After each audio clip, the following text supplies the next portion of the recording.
Hi friends, welcome to a new video. இன்றைக்கி நம்ம என்ன பண்ண போகிறோன்னா சுகர் ராக்கெட் பண்ண போகிறோம். சுகர் ராக்கெட்டுக்கு தேவையான பொருட்கள்லாம் இப்போ பார்த்துப்போம். பிவிசி பைப் ஒன்று, இது பார்த்திங்கன்னா ஹார்ட்வேர் ஸ்டோர்ஸ்லேயே கிடைக்கும். நார்மலான வாட்டர் பைப்பை தான் நான் இந்த மாதிரி கட் பண்ணி வச்சுருக்கேன் 5 இன்ச்சுக்கு. அப்புறம் பார்த்திங்கன்னா வீட்டில் கிடைக்கிற சுகர், இதை பவுட்ரு பேஸில் நல்லா அரைச்சிக்கிட்டேன். அதுக்கப்புறம் பார்த்திங்கன்னா பொட்டாசியம் வந்து ஃபார்மர் ஸ்டோர்ஸ்லேருந்து வாங்கிட்டேன். அதுக்கப்புறம் பார்த்திங்கன்னா ஒயிட் சிமெண்ட், இதையும் அதே ஹார்ட்வேர் ஸ்டோரில் எங்கேருந்து வாங்கணும்னோ அங்கே தான் வாங்கினேன். ஒயிட் சிமெண்ட்டை இப்போ நம்ம எதுக்கு யூஸ் பண்ணலான்னா, இந்த ஒயிட் சிமெண்ட்டை அந்த பைப்பில் ஃப்ரண்ட் அண்ட் பேக் 2 சைடுமே க்ளோஸ் பண்ணுறதுக்கு உதவும். அதை நம்ம நல்லா மிக்ஸ் பண்ணி 2 சைடும் ஃபுல்லாக அடைச்சிக்கணும். அப்போ தான் உள்ளே ஒரு நல்ல கம்பஸ்டன் கிடைக்கும். ஃப்ரீ மூமெண்ட்டாக இருக்கிற வரைக்கும் ராக்கெட்டால் அந்த உந்தி வெளில போக முடியாது. அதில் நடுவில் ஒரு சின்ன ஹோல் போட்டுக்கிட்டோன்னா அந்த ஹோல் வழியாக அந்த மொத்த நெருப்பும் வரும்போதோ அதோட பவர் அதிகமாக இருக்கும். அதனால் அந்த ராக்கெட் மேலே போகும். அடுத்து பார்த்திங்கன்னா ஒரு வெயிட் மிஷின் எடுத்துக்கலாம். வாங்க மிக்ஸ் பண்ணலாம்.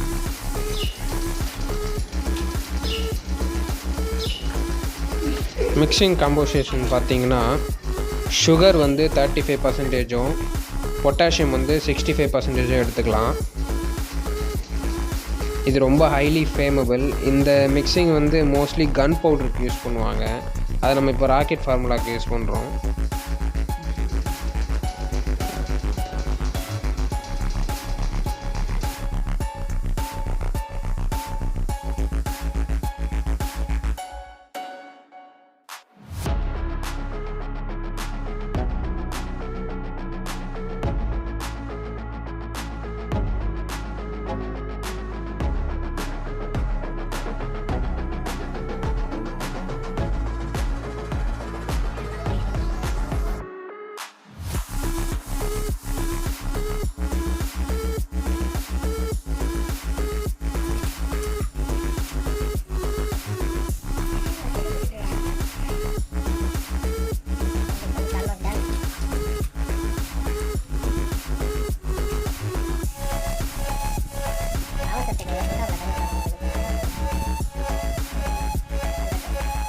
$100 கிராம் அளவில் மிக்சிங் ரெடி பண்ணி எடுத்து வச்சுக்கலாம். அதை நல்லா ஃபைனாக அரைச்சிடணும் மிக்சியில் போட்டு இந்த மாதிரி.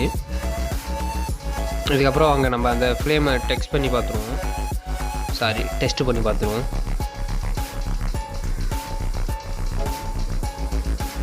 ஏன் இந்த மாதிரி நான் இதை நீட்டாக கொட்டிக்கிறேன்னா, இப்போ இது வந்து நெருப்பு நம்ம இந்த எட்ஜ்லேருந்து அந்த எட்ஜ் வைக்கும் போதும் இது எவ்வளோ நேரத்தில் இந்த மொத்தம் இதை எரிஞ்சு முடிக்குது அப்படின்னு சொல்லிட்டு நம்ம ஒரு டைம் மெஷர்மெண்ட் எடுக்கலாம். அது எதுக்கு உதவுன்னு பார்த்தீங்கன்னா, அது மொத்த கம்பஸ்டனுக்கு. இப்போ வேகமாக இருந்துச்சுன்னா அதை நம்ம அந்த ராக்கெட்டை நம்ம கொளுத்தும் போது அந்த ராக்கெட் வெடிச்சிடும். இது ஒரு டைம் பீரியடில் கரெக்டாக எரிஞ்சால் தான் ஸ்லோப்பில் அந்த ராக்கெட்டுக்கு ஒரு புஷ்அப் கிடச்சி அது மேலே போகும். கரெக்டாக நம்ம இப்போ பார்த்தீங்கன்னா ஒரு 9 இன்ச்சு அளவுக்கு நம்ம கொட்டிட்டோம்.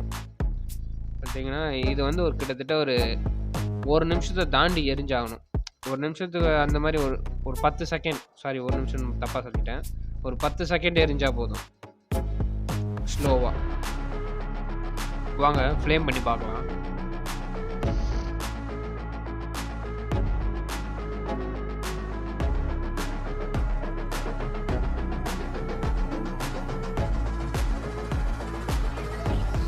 வாங்க ஸ்லோ மோவில் பார்ப்போம். இப்போ இங்கே என்ன நடந்துச்சுன்னா, மிக்சிங் காம்போசிஷன்லாம் கரெக்டாக தான் இருந்துச்சு. பட் எரியும் போது நாங்கள் பக்கத்தில் அந்த மிக்ஸ் பண்ண அந்த டப்பாவையும் நான் பக்கத்துலேயே வச்சுட்டேன். இந்த ஸ்லோ மோலே நீங்கள் பார்த்தீங்கன்னா நல்லா தெரியும். நான் நினச்ச அளவு கரெக்டாக இருந்திருக்கு. பட் என்னென்னா, ரொம்ப அதோட பார்ட்டிகல்ஸ்லாம் போய் அடுத்தடுத்த இதுவில் பட்ட உடனே டைமிங் சென்ஸ் இல்லை. அது ரொம்ப வேகமாக எரிய ஆரம்பிச்சிது. எரிஞ்சதும் இல்லாமல் அதுலேருந்து வந்து நிறைய நெருப்பு துகள்கள் வந்து நான் மிக்ஸ் பண்ண அந்த காம்போசிஷன்லேயும் விழுந்துருச்சு.